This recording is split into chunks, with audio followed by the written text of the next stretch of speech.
नमस्कार, एक बार फिर से जेके मीडिया न्यूज़ अपडेट के साथ हम हाजिर हैं। यहाँ पे बेल एस्टेट गांव जो राजघाट पे चल रहा है, तकरीबन यहाँ पे 80-86 दिन से यहाँ पे धरना चल रहा है किसान लोगों का। लेकिन दिल्ली में ये जो आंदोलन चल रहा है, इस आंदोलन की आवाज़ अभी तक दिल्ली सरकार व केंद्र सरकार तक नहीं पहुँच पा रही है। जिस तरह से कल राजेंद्र नगर में चुनाव हुए थे और एक एमएलए जीता था, वो एमएलए के जीतने के बाद आम आदमी पार्टी ने बड़े बड़े वहाँ प्रोग्राम कर दिए और उनको अपनी खुशियाँ नज़र आई।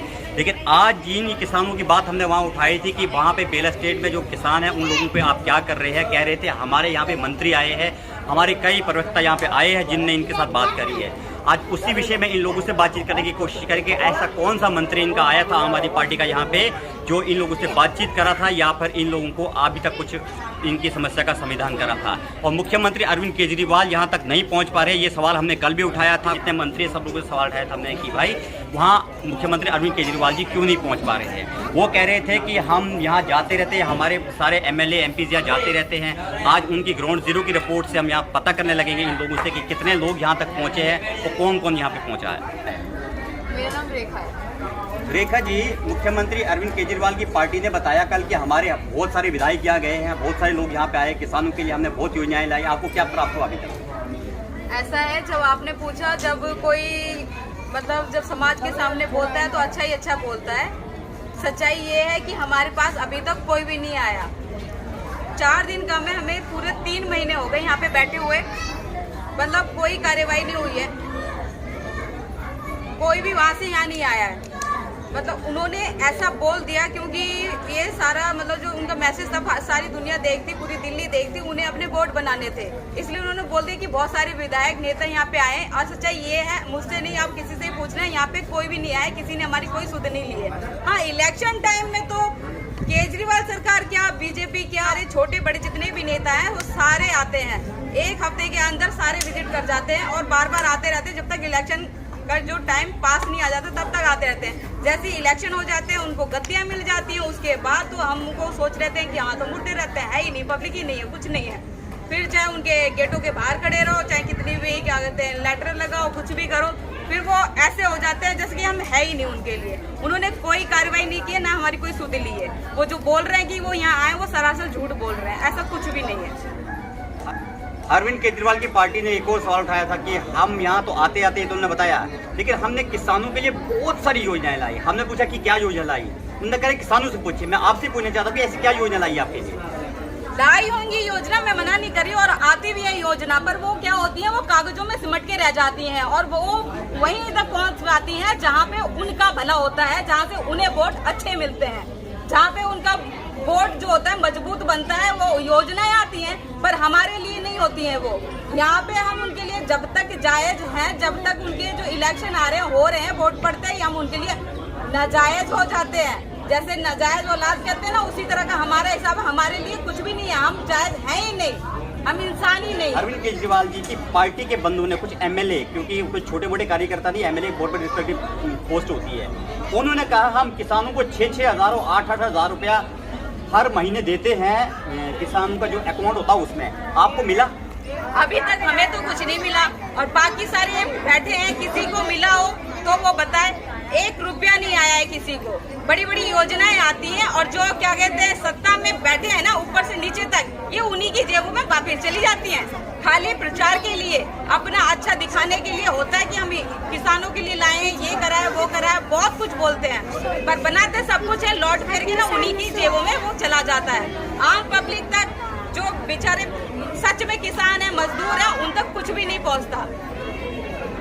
कुछ एमएलए ने ये बताया था कि हम यहाँ से किसान लोगों का जो आंदोलन है, इसका मैसेज हमने हाई अथॉरिटी तक दिया था, यानी आम आदमी पार्टी के हाई अथॉरिटी आता अरविंद केजरीवाल।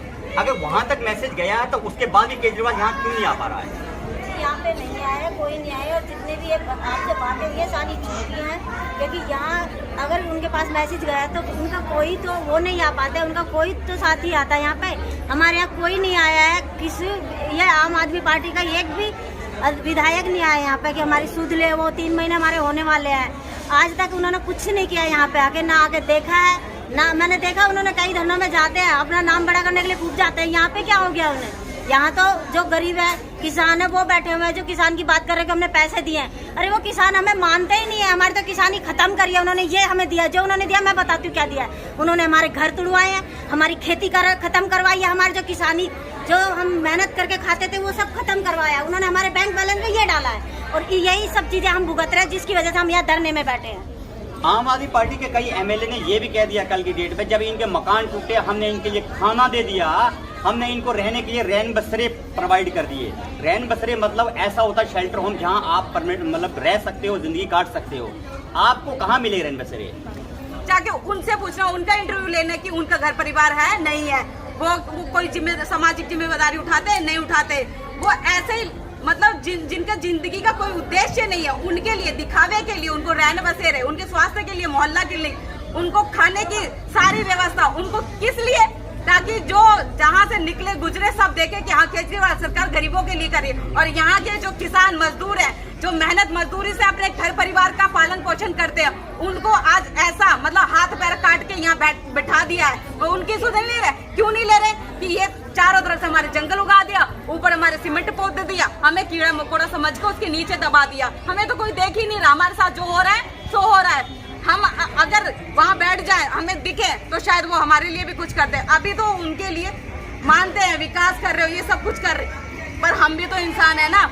हम तुम सबके सामने नहीं दिख रहे, तुमने हमें घेर के रख दिया, बांध के रख दिया, सब तरफ से सारी जगह घेर ली, नहर नाले सब बंद कर दिए, पेड़ पौधे उगा दिए, सीमेंट पोते दिया, ये इनका विकास हो गया। और ये जो बैठे हैं ये छोटे छोटे बच्चे, देखो यहाँ से 5-6 किलोमीटर स्कूल है, हाईवे है, ये बच्चे कैसे स्कूल जाए? कितना जान का खतरा रहता है। इनके बच्चे हैं, इनकी महिलाएं हैं, हम वो इतने बड़े बड़े काम कर रहे हैं, महिलाओं के लिए बात करते हैं। क्या हमारी कोई इज्जत नहीं है? यहाँ की महिला नहीं है, कुछ और है क्या? है तो नारी ना, वो भी, उसको भी सामाजिक सुरक्षा चाहिए ना। वो यहाँ खुले में शौच करने जाती है, वहाँ पे उनको जो चरस गांजा सूंघते हैं, नशेड़ी होते हैं, उनके लिए वो मोबाइल टॉयलेट लगा रखे हैं यहाँ पे। अरे मानते हैं के नाते तो कुछ तो सुविधा देते हैं हमें, इंसान समझते जब तो देते, इंसान ही नहीं समझा है, जानवर भी नहीं समझा। जानवर को भी ना लाठी डंडा मारने से पहले सोचते हैं तो पशु है, हमें तो उससे भी बदतर सोच लिया है, कोई भी सुविधा नहीं। मैडम आप एक बात बताइए, क्या सरकार ये चाहती है कि लोगों को घर बार तोड़ के उनको रैन बसेरों में लाए, उन्हें एक रिफ्यूजी वाली जिंदगी, इन्हें एक बेघर वाली जिंदगी दी जाए? क्या आगे बच्चों का भविष्य होगा? यदि सरकार की प्लानिंग ये है कि लोगों को घर तोड़ के रैन बसेरों में लाकर उनके बच्चों को आगे आप रैन बसेरों में रहने के लिए मजबूर करेंगे, तो ये प्लानिंग सरकार की पास है या फेल है? फेल ही होनी चाहिए, क्योंकि जो लोगों के साथ कर रहे हैं वो हमारे साथ तो बुरा ही हो रहा है। हम तो दूसरों की क्या बताएं, जो हमारे साथ हो रहा है। हमें कौन सा रैन बसेरा, क्या हमें कहीं कुछ दिया उन्होंने? अगर हमें कुछ दिया होता, किसानों को दिया होता, या जो हमारे घर तोड़ के हमें रहने के लिए जगह दी होती, तो क्यों बैठे होते हम यहाँ पे 3 महीने से? अगर हमारी कोई मांग सुनी होती तो हम यहाँ बैठे क्यों होते? उन्होंने कुछ नहीं दिया, सिर्फ उन्होंने नाम के लिए सब कुछ कह दिया कि ये करेंगे वो करेंगे, लेकिन उन्हें करना कुछ नहीं है। उन्हें अपनी जेबें भरनी है और अपना नाम बड़ा करना है कि हम ये कर रहे हैं पब्लिक के लिए, और उन्होंने कुछ नहीं किया है। रैन बसेरे की जिंदगी सही है या गलत है, ये मुझे बताइए, क्योंकि इस जगह से निकलने के बाद आपको ऐसा लगता है कि रैन बसेरा सेफ आप लोगों के लिए? नहीं, हमारे लिए सेफ नहीं है। हमारे लिए क्या रैन बसेरे होंगे? हम कुछ नहीं चाहते, हम चाहते हैं हमारे एक छोटा सा गांव यहीं बसा दिया जाए, और जो हमारे मौलिक अधिकार है वो सारे हमें दिए जाए, और जो मानव की जो बेसिक नीड्स होती हैं वो पूरी की जाए, और कुछ नहीं चाहते हम नहीं कहते हमारी बड़ी बड़ी कोठियां बनवा दो, कुछ बना दो, हमारा एक सिर्फ गांव बसवा दो। पर हम तो यहाँ के मूल निवासी हैं, हमारी कई पीढ़ियां यहाँ से मतलब गुजर चुकी हैं, और हमारे हिसाब से हमारी जरूरतें क्या है वो हमारे लिए सही है। आप कहो कि हम यहाँ से अपने मूल घर से, मूल जमीन से उठ के रैन बसेरों में जाए, तो क्या आप ही बताओ वो सही है? नहीं सही है ना। कोई भी अपने देश को नहीं छोड़ना चाहता। हम वैसे ही हमारे लिए तो हमारी जन्मभूमि यही है, हम भी इसे नहीं छोड़ना चाहते। हम नहीं चाहते हमें पूरा ये एरिया दे दो, एक सही ढंग से हमारे एक गांव बसा दो, यहीं पे बसा दो, और कुछ नहीं चाहते हम। कुछ नहीं चाहिए। जिस तरह से आम आदमी पार्टी के एमएलए जो रिस्पेक्टेड पोस्टों पे है, उन्होंने कहा कल की डेट में कि हमने जहाँ भी झुग्गी मकान टूटता है हमने उन लोगों के लिए रैन बसेरे प्रोवाइड किए, हमने उन लोगों के लिए खाना प्रोवाइड किया, हमने दिल्ली में बिजली पानी को लेके काम किया, हमने शिक्षा को लेके काम किया, हमने मोहल्ला क्लिनिक को लेके काम किया। जो दावे बताए जा रहे हैं तो सारे यहाँ झूठे साबित हो रहे हैं। क्या हमारे जो सरकारें हैं, हमारे देश की सरकार, हमारे राज्य की सरकार, जिसकी रिस्पॉन्सिबिलिटी बनती है इन छोटे छोटे बच्चों की, इन महिलाओं की, इन बुजुर्गों की सुरक्षा करना, क्या वही सरकार इन लोगों को यहाँ से उठा करके रैन बसेरों में भेजने के लिए जिम्मेदार है? रैन बसेरे उन लोगों के लिए होते हैं जो बेघर है, लाचार है, बेबस है, मजबूर है, बेसहारा है, यानी एक अनाथ लोग है जिसका इस दुनिया में कोई भी नहीं होता। उन लोगों के लिए रैन बसेरे होते हैं और उन लोगों के लिए ही वो रैन बसेरे बनते हैं। और ऐसे में क्या होता है कि आज की डेट में जिस तरह से आम आदमी पार्टी के कई MLAs ने बताया कि हमने इन लोगों को रैन बसेरे प्रोवाइड कर दिए, हमने इन लोगों को लिए खाना प्रोवाइड किया, जो कि यहाँ पे पहुँचा ही नहीं है। रैन बसेरे में अगर किसी मंत्री के बच्चे को रखा जाए, क्या वो रहेगा? अगर ये किसानों की ज़मीनें यहाँ से छीनी जा रही है, इनके घर बार यहाँ से तोड़े जा रहे हैं, इन्हें यहाँ से बेघर किया जा रहा है, तो मेरे हिसाब से किसी भी मंत्री के बेटे को भी घर बार से बेघर कर देना चाहिए। क्योंकि मंत्री जब बनता है उसको हम बनाते हो, हमारे पैसे पे वो ऐश करते हैं, हमारे पैसे पे वो लाल बत्तियों में घूमते हैं। जो हमारा पैसा होता है उसी को यूज़ करके हमारे मकान तोड़ाने में लगते हैं। जब हम उनको बनाने में इतना समय लगा के आगे भेजते हैं, वो हमारे बारे में कुछ भी नहीं सोचते हैं।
JK मीडिया न्यूज अपडेट के साथ देश की राजधानी दिल्ली के राजघाट बेल स्टेट से मैं विकास शर्मा।